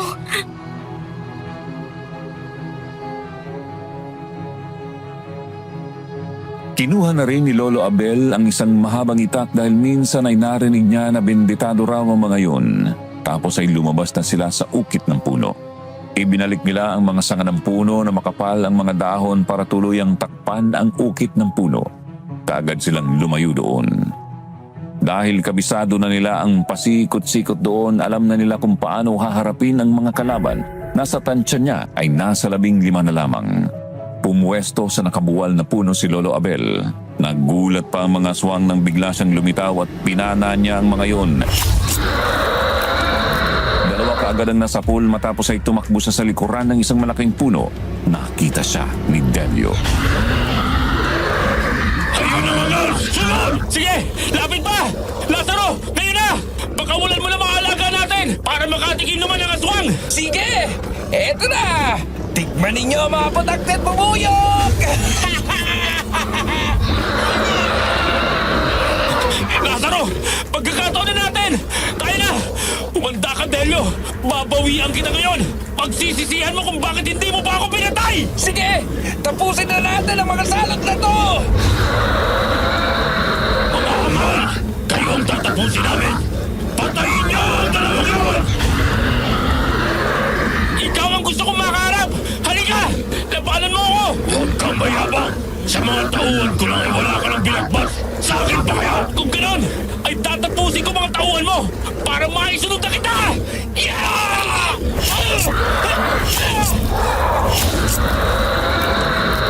Habang papasugod si Lolo Abel, pinana niya ang mga aswang na natataranta pa rin dahil sa mga bubuyog. Puro sa dibdib at ulo tinamaan ang mga yun. Si Lazaro naman ay hinarap ang ibang mga aswang gamit ang matalim na sibat. Naging madugo rin ang pakikipaglaban niya sa mga aswang. Nang maubos ni Lolo Abel ang kanyang palaso ay ubos na rin ang nakatayong tauhan ni Delio. Kaya hinugot na ni Lolo Abel ang kanyang mahabang itak. Dahan-dahan siyang naglakad palapit kay Delio. Kaya pala dito mo kami dinala! Marami pala kayong bitag na inilagay dito! Pero malas nyo naman! Kasi nakaligtas ako sa lahat ng yun. Nakaligtas ka dahil tuso ka! Puro mga tauhan mong pinapauna mo! Pero hindi pa tapos ang sorpresa ko sa'yo! Meron pa! Hayan sa likod mo! Oh, sa likod ko! Ang karga! Wala na ka! Madali ka rin palang maano ako! Siyempre wala na! Sinabi ko lang yon para makalapit ako sa'yo! Babawian kita ngayon! Gamit ang mahabang itak na ito! Sa akala mo'y matatakot mo ko. Ako ang aswang na may pinakamakunat na balat. Walang anumang armas ang mga kasugat sa akin. Pinagod mo ko. Kaya ngayon, dudurugin ko kayong dalawa bago ko kunin ang asawa mo. Malakas na pagtaga ang ginawa ni Lolo Abel pero mabilis na nakailag si Delio. Binali nito ang isang malaking sanga. Yun ang ginamit niya para salagin ang mga pag-atake ni Lolo Abel. Pero nagpatuloy ang pag-atake ni Lolo Abel ng malalakas na pagtaga. Sinasalag naman iyon ni Delio. Nang magkaroon ng pagkakataon si Delio, siya naman ang umatake. Sa sobrang lakas niyon, halos mayanig ang kamay at katawan ni Lolo Abel sa tuwing sasalagin niya ang mga pagpalo ni Delio. Ilang malalakas na pag-atake pa ang ginawa ni Delio at nabitawan ni Lolo Abel ang hawak ng itak. Akala mo ba ay magkakaya mo akong talunin? Isa lang yung malaking kangalan. Kahit kailan, hindi mo ako matatalo, Hamal! Nagkakamali ka ng iniisip mo, aswang! Mula sa araw na to, tandaan mo ang pangalan ko! Ako si Abel, ang magiging pinakamalakas na manunukis ng aswang! Simula ngayon! Sige, tingnan natin kung hanggang saan ang kalabangan mo! Ikaw ang mamamatay ngayon! Hindi mo makukuha ang asawa at anak ko! Halimaw ka! Kung lakas ang pag-uusapan, wala kang binagbas sa akin! Hindi ako magiging pinuno kung mahina ako. Ang sobrang kayabangan! Hindi maganda yan! Hindi ka pwedeng magsaya habang buhay at nakatayo pang kalaban! Eh ano ngayon kung malakas ka? Kung lakas lang naman ang meron ka, wala ka namang utak! Masyado mo akong minamali! Inis na talaga ako sa'yo! Dudurugin kita! Ganyan nga, mainis ka pa na mawala ang focus mo sa labanan. Sugod lang ang sugod! Muling hinampas ni Delio ng hawak na malaking kahoy si Lolo Abel. Parang nababaliw na siya sa sobrang galit pero ginamit ni Lolo Abel ang bilis para iwasan ang lahat ng pag-atake ni Delio. Gumulong siya papunta sa nabitawan niyang itak. Dinampot niya ang kanyang itak at buong lakas ng tinaga kay Delio. Tinamaan yun sa tiyan. Sa talim ng itak nasugatan ng malaki ang tiyan ni Delio at umagos doon ng dugo. Lumawit ang kanyang bituka. Kaagad siyang umatras at binitiwan ng kahoy. Nanlilisik ang mga mata niya. Di nagtagal, kumaba ang kanyang mga kuko at pangil tapos ay walang takot na sumalakay. Pero buong tapang din itong sinalubong ni Lolo Abel. Magkakasunod ang pag-atake na ginawa ni Delio. Alam ni Lolo Abel na hindi pang karaniwan ang lakas niyon kaya ilang ulit niyang iniwasan. Nang magkaroon siya ng pagkakataon, tinaga niya ang mga kamay ni Delio. Hangal ka! Pinutol mo ang kamay ko! Hindi kita mapapatawan! Hindi lang ang kamay mo puputulin ko! Para hindi ako makalimutan ng lahat ng mga kagaya mo! Puputulin ko rin ang mga paa mo!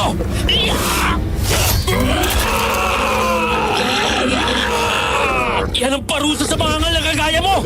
Hindi mo kailanman makukuha ang anak ko! Alam kong nagtataka ka kung bakit ganito na lang kalakas ang loob ko na amunin sa labanan ka! Kasi binditado nga ang itak na ito! Kaya pala nagawa mo akong masugutan at matalo! Mas mabuting patayin mo na lang ako! Huwag mo akong bibigyan ng pagkakataong mabuhay! Dahil babalikan kita! Nabubuhay kayo sa kadiliman! Kaya yun ang ibibigay ko sa'yo! Mabubuhay ka sa madilim na mundo! Aalisin ko ang iyong paningin! Nilulag mo ang dalawang mata ko!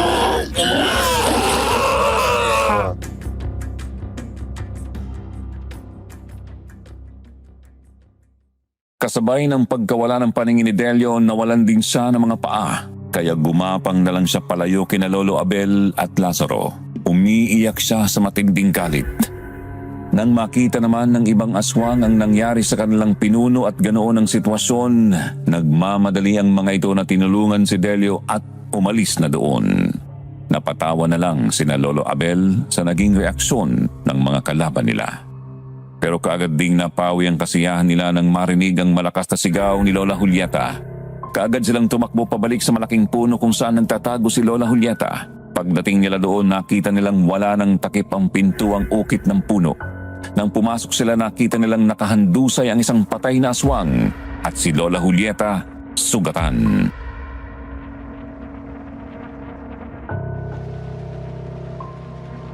Julieta, patawad. Hindi kami kaagad nakabalik. Napasok ka pala ng aswang na ito. Nagamit kong palaso. Napatay ko ang aswang nang lumaban ako sa kanila. Pero ang anak natin, Abel, nakuha ng magulang ni Delio. Ang kawawa nating anak.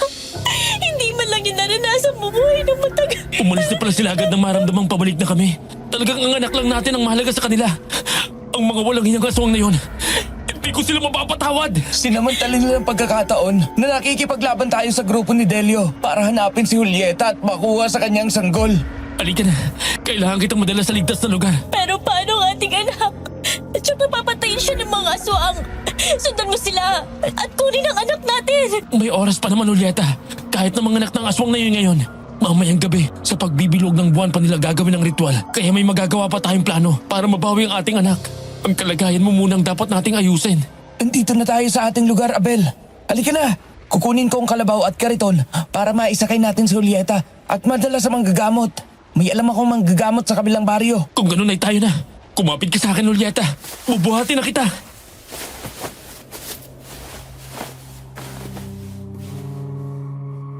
Nang makalabas nga sila sa pinagtataguan nila, kaagad na binuhat ni Lolo Abel si Lola Julieta. Nang makarating sila sa lugar nila ay kaagad na kinuha ni Lazaro ang nakakawalang kalabaw at inilagay sa kariton.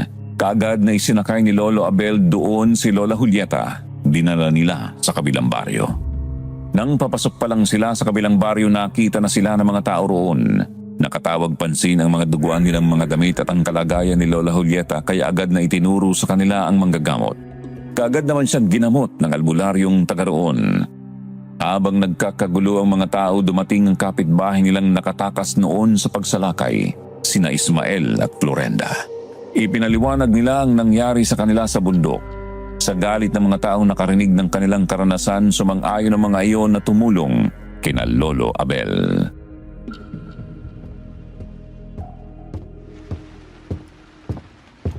Julieta, mahal. Babalik kami sa bundok kasama ang mga taga rito para bawiin ang ating anak at iligtas sa mga natitira pang buhay sa ating mga kasama. Sige, mahal ko. Balikan mo sila. Hindi man naging mabuti ang ginawa nila sa atin itong mga nakaraang araw. Ipakita mo sa kanila na mabuti pa rin ang ating kalooban. Hindi tayo marunong magtanim ng sama ng loob. Umalis na din si Ismael para pumunta sa kampo ng sundalo. Ang sabi niya nung nakatakas sila ng salakayin ng mga aswang ang lugar natin, ay dumiretso sila sa kampo ng sundalo at nag-report tungkol sa mga aswang.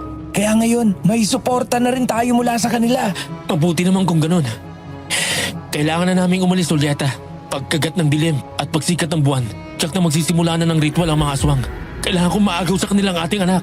Balikan natin ang mga palaso at kunin sa katawan ng mga patay na aswang para mayroon tayong magamit sa malaking labanan. Tama ka. Marami na tayong napatay sa kanila. Pero alam ko na, marami pa din sila, kaya kailangan talaga natin ng mas maraming kasama para mahuli at malipol silang lahat.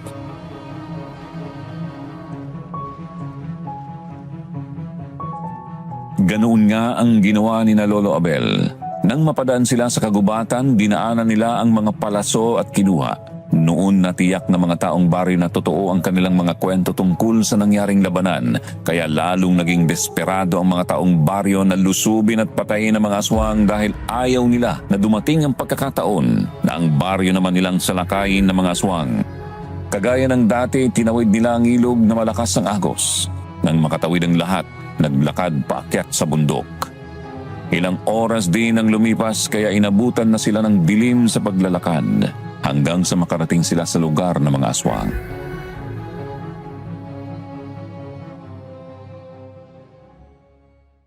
Hindi naramdaman ng mga aswang ang paglapit nila sa kampo dahil ang lahat ay nakapaligid sa kanilang pinuno na si Mang Filimon.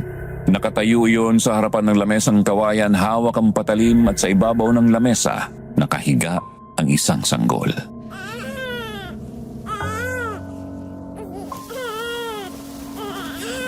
Ba't Dumating na ang takdang oras ng pagsasagawa ng ritual.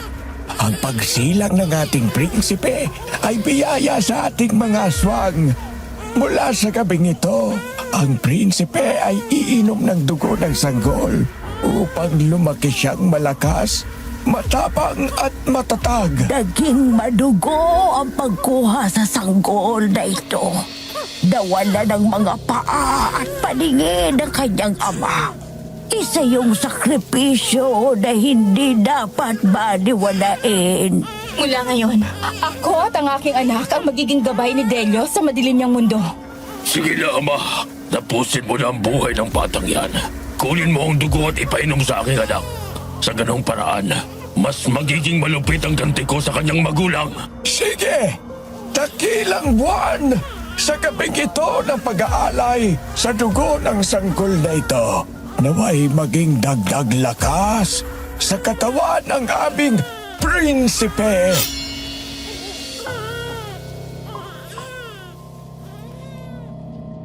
Nangiangat ni Mang Filemon ang kanyang kamay na may hawak na patalim para saksakin ng sanggol na nasa ibabaw ng lamesa. Pinakawalan ni Lolo Abel ang palaso. Sa lakas at bilis ng palaso, bago pa masaktan ni Mang Filemon ang sanggol, tinamaan na siya sa balikat. Dahil doon, nabitawan yun ang patalim.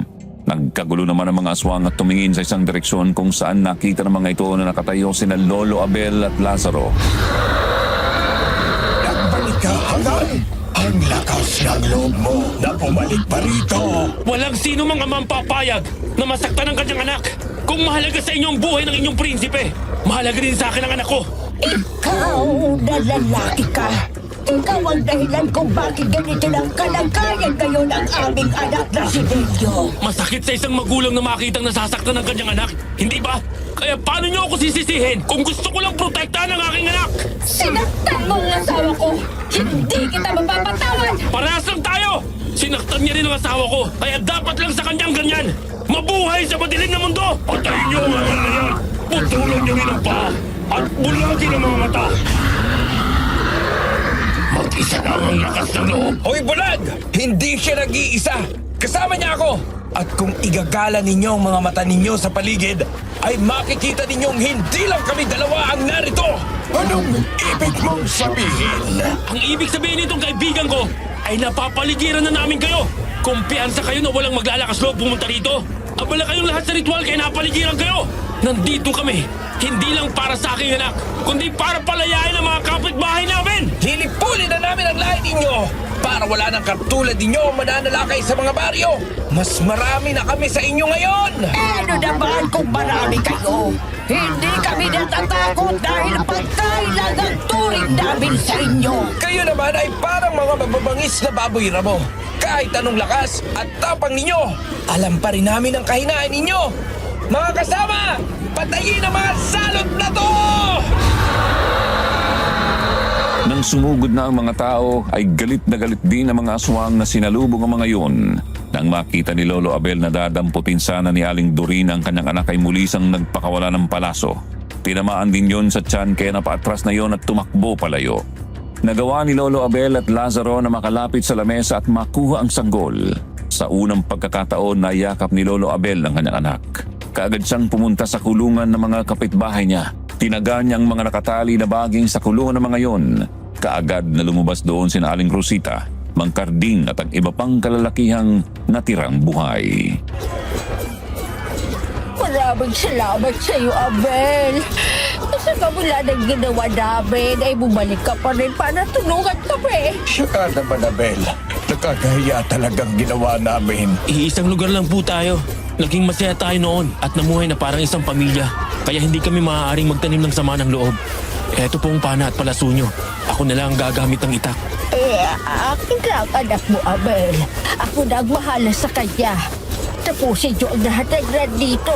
Puro sila mga aswang. Sige po, kung maaari pumasok ulit kayo sa kulungan para walang sino man ang basta makalapit sa inyo. Pababantayan ko na lang kayo sa ilang kapitbahay nating lalaki. Sumang-ayon si Aling Rosita sa naisip ni Lolo Abel. Bumalik siya sa kulungan habang kalong ang sanggol. Ipinagpatuloy ni na Lolo Abel, Lazaro at Mang Karding ang pagtugi sa mga aswang. Lalo pang lumakas ang kanilang loob nang dumating na rin ang mga sundalo na kasama ni Ismael. Pinaputukan ng mga sundalo ang mga aswang na lumaban. Si Lolo Abel naman ay sinundan si Mang Filemon na nagpipilit ng tumakas ng pagkakataong yun. Pero dahil napaligiran na nga ng mga taong baryo ang lugar, wala nang tatakbuhan ng mga yun. Naghiwa-hiwalay sila. Hinarap ni Lolo Abel si Mang Filemon. Ang lahat ng bagay dito sa mundo ay merong katapusan. Kaya tanggapin mo na ang pagkatalo mo, Mang Filemon! Sumuko ka na! Baka sakaling lumambot pa ang puso ko at buhayin pa kita! Handal! Ako ang hari sa lugar na ito, kaya hindi ako magmamakaawa sa isang kagaya mo. Papatayin kita! Alam ko naman yan! Ang gusto ko lang sana'y pagsisihan mo ang lahat ng ginawa mo bago kita tapusin. Pero sa palagay ko malabong mangyari yun dahil walang konsensya mga katulad mo. Sige! Ibibigay ko ang kamatayang hinahanap mo!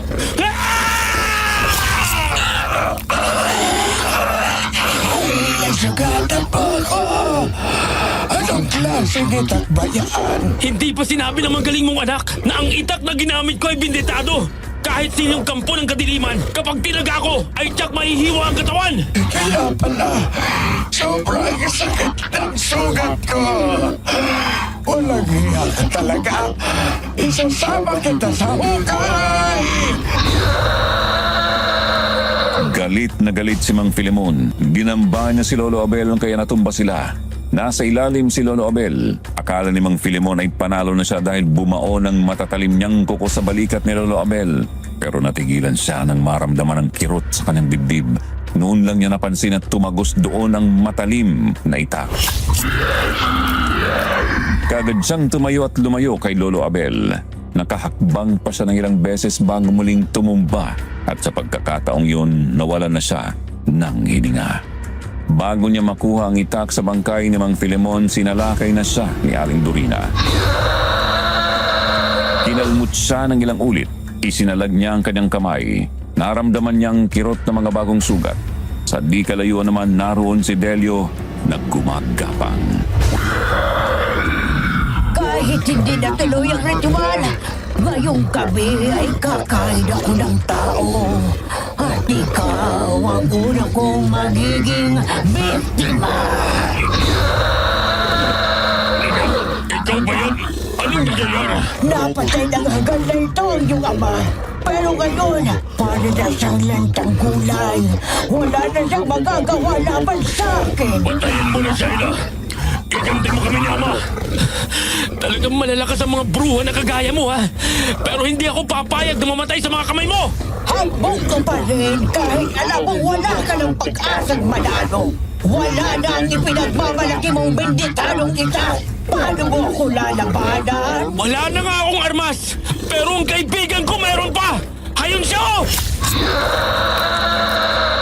Nang tumingin si Aling Dorina sa direksyon ay tinuro ni Lolo Abel na gulat siya nang makitang nakatayo roon si Lazaro, hawak ang matalim na sibat. Bago pa makagawa ng pag-atake si Aling Dorina, sinibat na siya ni Lazaro. Nang bumaon sa dibdib niyo ng sibat ay paluhod yung bumagsak at gumapang palapit sa anak na si Delio. Saka lang yun nalagutan ng hininga. Marahan namang bumangon sa lamesa si Lolo Abel. Nilapitan ang bangkay ni Mang Filemon. Kinuha niya ang nakabaong itak doon at lumingon siya sa paligid para hanapin ang natikirang pinuno ng aswang, si Nelia. Sinenyasan niya si Lazaro na sundan siya. Pinasok nila ang bahay kung saan nila nakitang pumasok si Nelia. Sa loob ay nakita niyang nakahiga sa papag ang sanggol. Umiiyak yun kaya marahang lumapit si Lolo Abel. Hindi niya makita si Nelia. Kaya pala ay nakabitin sa bubungan. Nang bumagsak yun sa tapat ni Lolo Abel, tinangkanyo ng kagating siya habang nagbubuno sila. Pero itinulak siya ni Lolo Abel. Walang hiya ka! Pinatay mo na ang lahat ng kapamilya ko! Papatayin din kita! Hindi ako mapayag! Nasaktan mo ang anak ko! Ngayon natatakot ka masaktan ng anak mo! Ganon din kami bilang magulang ng sanggol na gusto niyong patayin para sa pansarili niyong kapakanan! Napami mo ng anak mo! Napatay mo na ang mga magulang ko! Magtabla na tayo! Umalis ka na at pabayaan ka rin ang anak ko! Nagkakamali ka dyan! Hindi pa tayo tabla! Maaaring mapatawad kita. Pero mga kapitbahay ko na binihag nyo at pinatay nyo mga mahal nila sa buhay, mapapatawad ka kaya? Sa palagay ko, hindi ka nila patatawarin. Nandito na silang lahat, oh! Nalipol na ang lahat ng mga aswang. Nakapamilya mo! Sila nang bahala sa'yo. Kapag pinatawad ka nila, isang malaking swerte yun. Pinagtulungan nilang tagain at paluin si Nelia. Halos hindi na makagalaw ang buong katawan ni Nelia nang bumagsak sa lupa. Nabitiwan ang umiiyak na sanggol.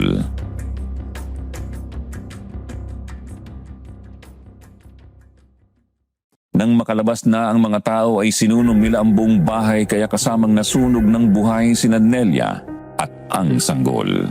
Dinig na dinig ni Delia ang malakas na sigaw ng kanyang asawa kaya napaiyak na lang ito sa sobrang galit.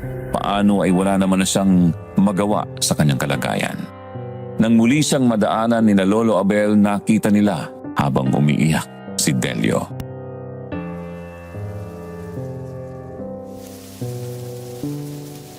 Ito nang katapusan ng kasamaan ng inyong angkan. Ikaw ang nagsimula. Tinapos ko lang. Ayop ka, Abel! Hindi kita makakalimutan!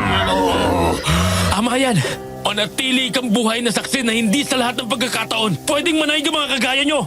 Ikaw ang magsabi sa mga katulad nyo na habang buhay ako, tutugisin ko mga aswang na kagaya mo!